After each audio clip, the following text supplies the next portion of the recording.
¿Qué tal? ¿Cómo están amigos y amigas de esta comunidad? Gracias por continuar con nosotros. Muchas gracias por ser parte de este esfuerzo informativo, de análisis, de opinión.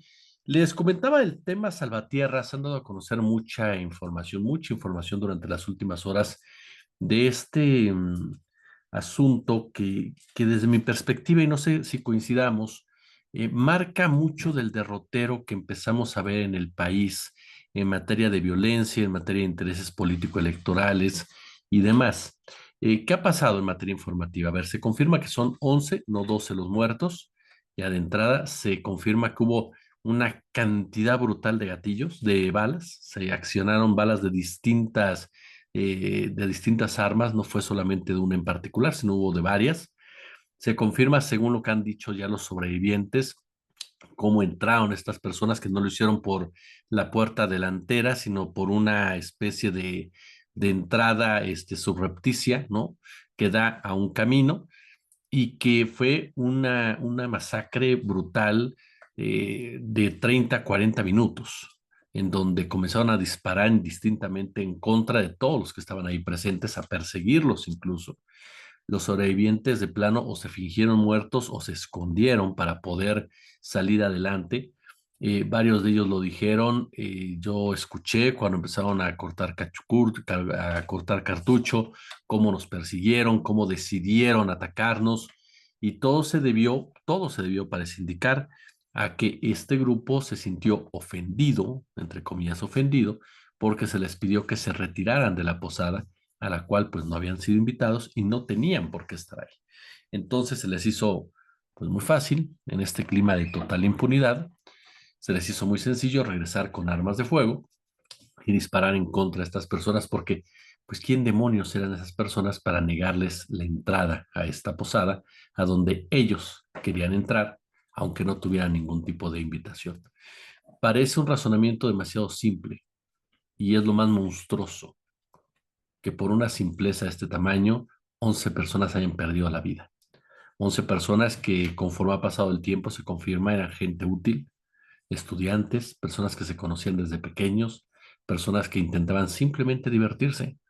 Y esto es lo que le ha robado el crimen organizado a la ciudadanía. La tranquilidad, la paz incluso para poder disfrutar un momento como de este. Porque estamos en ese instante que se ha vivido desde que Felipe Calderón, ¿no?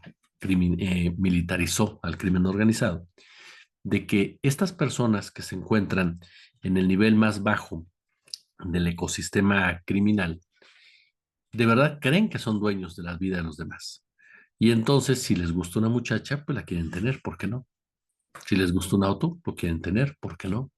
Si les gusta una chamarra que traes, la quieren tener, ¿por qué no? Y tú tienes que entregárselas, ¿por qué no? Si ellos son los que mandan. Si es su violencia la que manda. Y lo hacen porque pueden. Así de sencillo. ¿Por qué lo hicieron? Porque pudieron.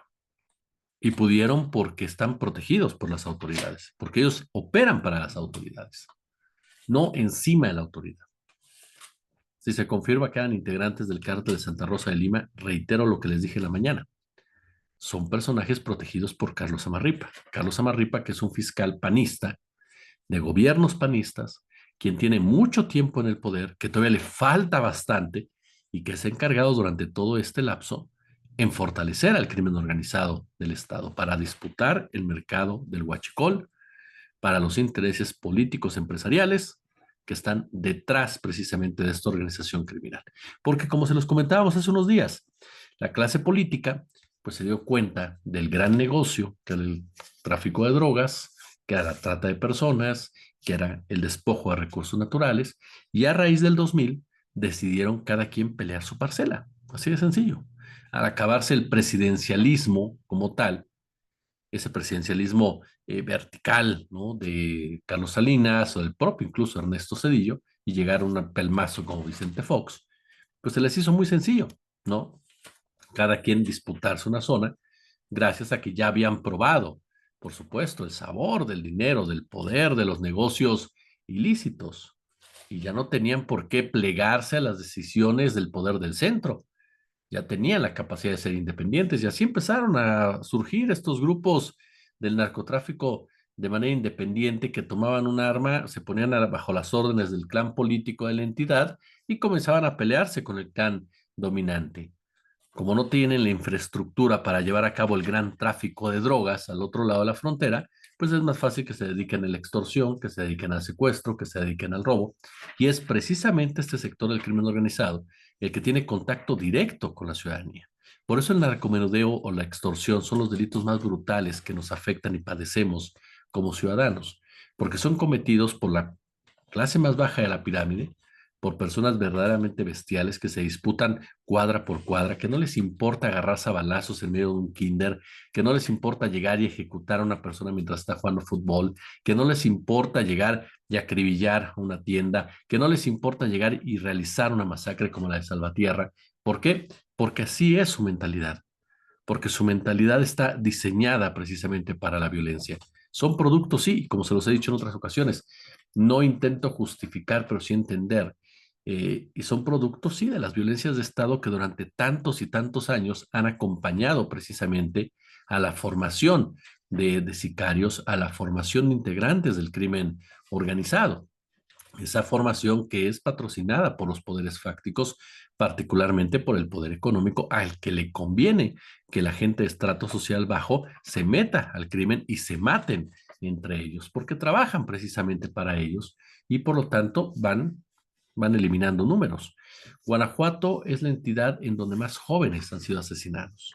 Desde el 2018 a la fecha, son los jóvenes de Guanajuato los más afectados por esta violencia. Los números son verdaderamente terribles, verdaderamente preocupantes, sobre todo porque nos damos cuenta que es una entidad en donde los jóvenes no tienen oportunidad de desarrollarse. Lo presume Vicente Fox, lo presumen los panistas como que Guanajuato es el paraíso del trabajo. No, no es cierto. Las posibilidades para que un joven pueda salir adelante son verdaderamente pocas. Entonces los jóvenes, sobre todo los jóvenes de estratos sociales bajos, no tienen más posibilidades muchas veces que involucrarse con los narcos, pero ya no solamente los de estratos bajos, en los de estratos medios, esos estratos donde no encuentran trabajo y de repente se meten a un call center o de repente se meten a una discoteca o de repente se meten a una cafetería y pues resulta que quien lo patrocina es el cártel, ¿no? Y si te das cuenta, cuidado, o a una oficina, simplemente a diseño gráfico. Nos llegó un caso hace poco a nuestro correo de alguien que nos dijo: Jesús, yo trabajé en una empresa de diseño gráfico en León y ya me andaban matando, ¿no? Porque resulta que era del cártel de Santa Rosa de Lima y era una empresa de diseño gráfico como tal. Entonces los jóvenes están atrapados en las garras del crimen organizado, pero están atrapados en esas garras porque el crimen organizado es el poder económico, el poder político, el poder militar. Y así lo tiene perfectamente diseñado. Y tiene la violencia como una forma de control social, la famosa necropolítica. Y Guanajuato es en este momento el mejor ejemplo de ello. Yo sé que ustedes me dirán: oye, pero ¿qué pasa con la estrategia federal? De acuerdo, no vamos a limpiarle la cara a nadie, ni mucho menos. Pero yo sí creo que ahí volvemos a lo mismo que hemos platicado. Esto de los abrazos no balazos que ha sido manipulado brutalmente tiene un origen real. Tienes que atacar las causas. De otra manera, esto que estamos viendo es cíclico. Lo vimos con Calderón, lo vimos con Peña, lo estamos viendo actualmente, es cíclico este tipo de masacres. Ahora, yo le voy a plantear un escenario con todo el respeto para las víctimas, insisto, pero que no me puedo sacar de la cabeza y que tiene que ver con el manejo de prensa que se ha hecho y, y de lo que dio a conocer incluso el propio Carlos Loret de Mola en torno a Omar García Harfuch. ¿Qué tanto este tipo de masacres son perpetradas por esos mismos intereses políticos, empresariales, militares de una derecha que sabe que solamente a través del discurso del miedo puede influenciar el voto a su favor? ¿Qué tanto una masacre tan sin razón como esta lo que busca es generar terror, lo que busca es generar este mensaje que el país está en llamas y que por lo mismo el gobierno de izquierda no puede controlar a la delincuencia? Y solamente esa derecha, ¿no?, que tiene mano de hierro, puede hacerlo, aun y cuando esa derecha haya sido la que provocó esta tragedia con políticas como las que hemos explicado desde la otra ocasión, desde los Estados Unidos, y la aceptación de las mismas al por mayor, con tal de despojarnos de nuestros recursos naturales. ¿Qué tanto esa derecha comienza a jugar también ese papel soltando a sus perros para generar esa violencia? Porque los cárteles de la droga responden a los intereses de la derecha. El cártel de Sinaloa a los intereses de la DEA y de la CIA. El cártel de Jalisco Nueva Generación a los intereses del peñanitismo. El cártel del Golfo a los intereses del Salinato. El cártel de Santa Rosa de Lima a los intereses del Partido Acción Nacional en Guanajuato. Guerreros Unidos, los Ardillos, a los intereses del Partido de la Revolución Democrática en Guerrero. Los Rojos son cercanos a Graco Ramírez. La Unión Tepito, protegida durante mucho tiempo por el cártel policiaco y por Miguel Ángel Mancera. Es decir, ahí están estos grupos, listos para llevar a cabo todo tipo de acciones que se les pide y se les ordene precisamente para incendiar un país. Insisto, ¿esto justifica la estrategia de Andrés Manuel López Obrador? No. ¿Trata de salvarle el rostro a López Obrador? No, por supuesto que no.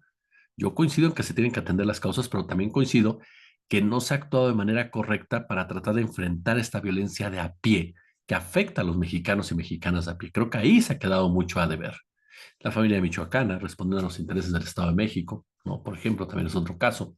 Entonces, y esto me lleva a lo que declara Omar Loret de Mola, quien justo se da esta masacre, se dan los hechos del Estado de México, se dan los hechos en Guerrero, se dan los hechos en San Luis Potosí, y de repente, o Zacatecas, y de repente aparece una columna donde se asegura que Omar García Harfuch, jefe de la policía con Sheinbaum, hombre fuerte de la 4T en materia de seguridad, sale despavorido, ¿no? Huyendo del cártel de Jalisco Nueva Generación.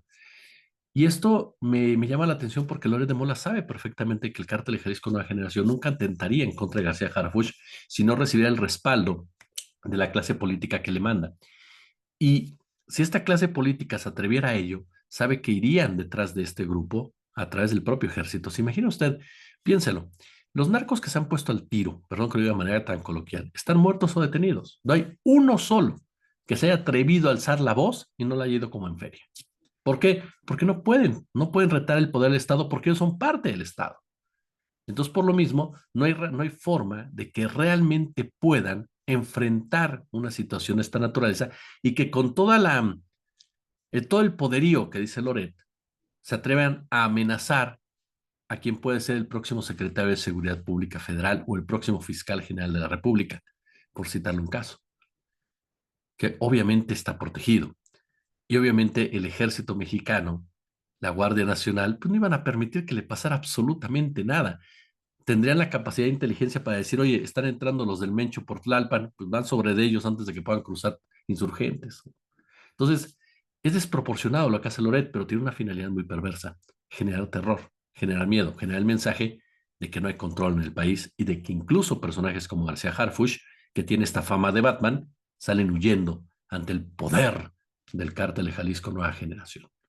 Es ahí donde me baso que la derecha está tratando de utilizar la violencia como una forma de explotarla electoralmente. Y si no ve usted, jóvenes cercanos a Xochitl, los Xochilovers, salieron a marchar diciendo que los están matando a todos, ¿no? Y fueron a Palacio Nacional a tocar la puerta del presidente, no se la abrieron, dijeron, el presidente nos cerró la puerta a nosotros los jóvenes, a los que nos están matando, cuando son una bola, perdón que lo diga así, muchos de ellos de juniors, procedentes de las clases altas de este país, vinculados directamente con Acción Nacional, que están manipulando una tragedia. Y eso, perdón, es no tener madre, seas del partido que seas. ¿O qué opinan? Déjenos sus comentarios. Como siempre, un gusto, como siempre, un verdadero, pero verdadero placer.